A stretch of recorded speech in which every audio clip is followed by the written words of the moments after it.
Hi there, we just released Slice Machine 1.0.0, which comes with a lot of exciting new features and enhancements. But more importantly, it comes with Nuxt 3 support. Finally, you'll be able to build and create websites with Prismic and Slice Machine using Nuxt 3. So let's dive into it. I'm Lucia Bauer, I'm a developer experience engineer at Prismic and a Nuxt core team member. So what's Slice Machine? Slice Machine is our main developer tool at Prismic. It's a UI you run locally to manage your Prismic project, create custom types and slices.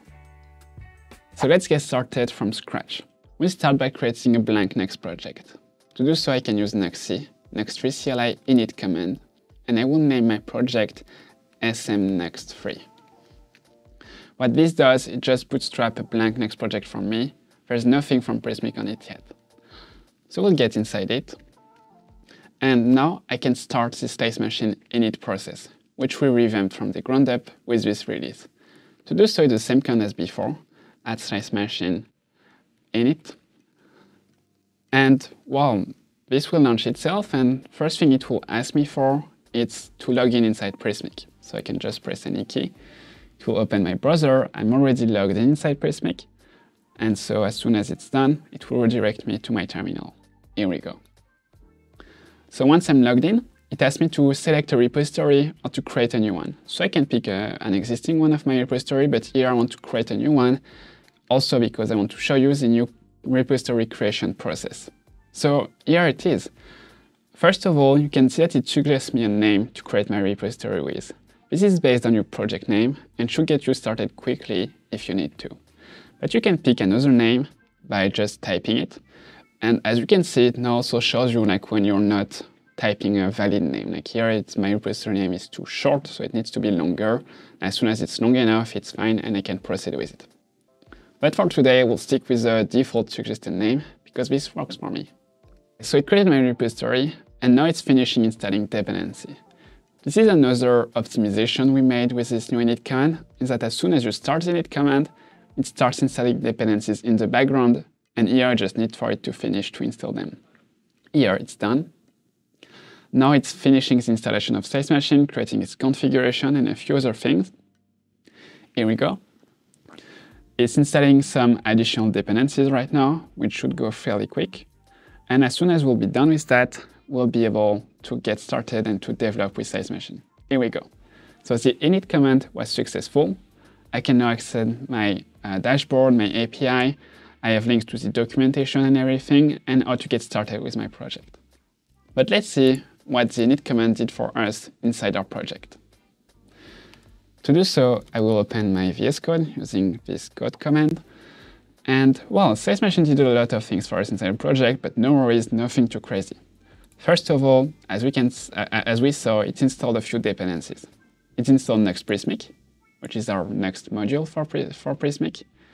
It installed Slice Machine adapter from Nuxt and Slice Machine UI. Then it created a Slice Machine configuration for our project using the repository names that we created together.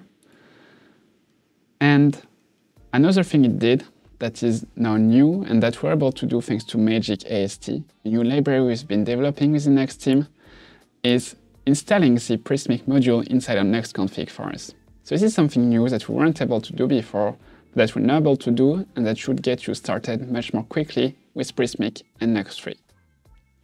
And finally, the last thing it did is it created a slice simulator page for us inside our pages directory of Nuxt. This will allow you to develop slices in isolation within Slice Machine, and you won't have to install it yourself. Okay, so let's get developing and let's create a first slice together. But first of all, I just finish some cleanup inside my new Nuxt project. For example, I can get rid of the app.vue directory because I want to use the pages directory because I'm creating a multi-page application. So I can just delete it.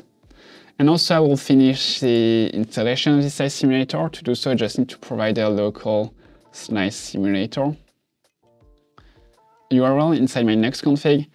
This is something we're trying to automate for you in the future. For now, you still have to provide it yourself, and you have information about how to do so inside the UI of Slice Machine, but here, just for the sake of going quicker, we can add it here, so it's localhost 3000, which is the default port of Nuxt, and /slice simulator, because this is the page we created the size simulator page on for now. All right, so I can now go back to my terminal, and I will open another terminal, which is like really tiny, but we can get inside it. And now we'll launch the two things that it told me to launch. I can launch Slice Machine with npm run Slice Machine, and I will launch Nuxt right after with npm run dev. So we have Slice Machine running. We can now get to localhost 9999 to see the UI. And here we go, I can create custom type, I can create slices, and if you don't know what are slices, you can go check out this quick explainer right here. So to develop my slice, I will get back to my terminal and run the npm run Slice Machine command. This will start up Slice Machine for us. Second thing we need to run is our next project. So this one is npm run dev. So those two commands will start both Slice Machine and Nuxt. I can now go to my browser and add to Slice Machine with localhost 9999, and I will also open Nuxt on localhost 3000. So here we go, Slice Machine is up and running, and inside it we can create our custom types and our slices. For now we just want to create a slice. So I'll be able to create my slice, and we call it simple hero. And inside it, once it's created, I will just add a few fields to demonstrate you the new TypeScript integration we added, and that is now possible with Nuxt 3. So I'll add a few fields. I will add like a heading field. I will add a body field. And I will add an image field. I can now save my slice to the file system. And now we'll see what Slice Machine created for us inside this file system. So here we go. I can save my slice. I can see my slices directory. And inside it I have a simple hero directory. This is my slice. Here I have my Vue component, which is a Vue component responsible for the rendering of my slice. That is quite bare bones for now. It just declares its props that we can now use within its template. And one of the things that is interesting here is that we're actually importing content from Prismic client, which allows us to type our slice, and this is typed automatically for you. Because whenever you create a slice within Slice Machine, we update and maintain this Prismic.io types.ts file with all the types necessary for your slice that you have within your project. This means that when I'm inside my template here, I can interpolate variable and I say like slice, for example, and inside it I have like primary.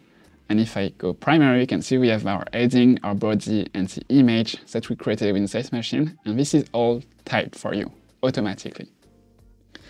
So, well, I will just add my headings for now, and we can now head to Slice Simulator with Simulate Slice button. This is where you are able to develop your slice with Nuxt 3 and Prismic. Okay, so, well, as you can see right now, I was just like interpolating my heading, but actually we can go back to my slice here and let's just run some like display a few things. So we'll use Prismic text to display our heading.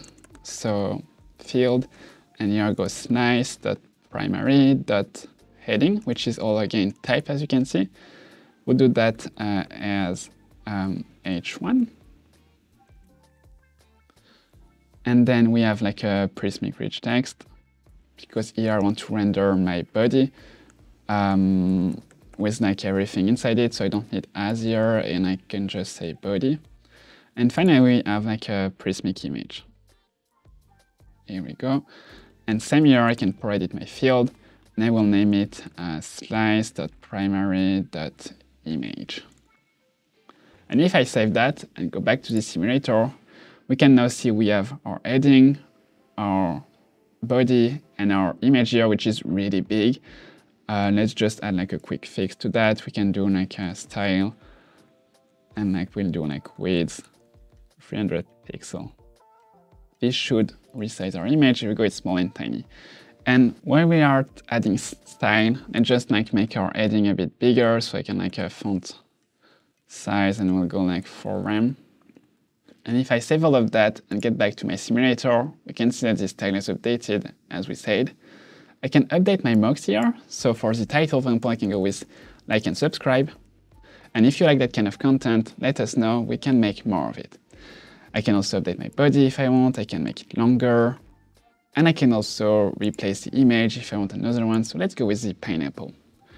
Once I'm happy with my mock and everything, I can save my mock content, and I can take a screenshot of my slice. And so, well, let's wait for the screenshot to be taken. Here we go. I can preview my screenshot. Cool, I'm happy with it. It's quite basic, but it does the job. And, well, that's how you can get started with Nuxt 3 and Slice Machine. That's all from me for today. We've seen how to create a Nuxt 3 project with Prismic and Slice Machine. If you want to learn more about Prismic and Nuxt, you can go check out this video. See you there!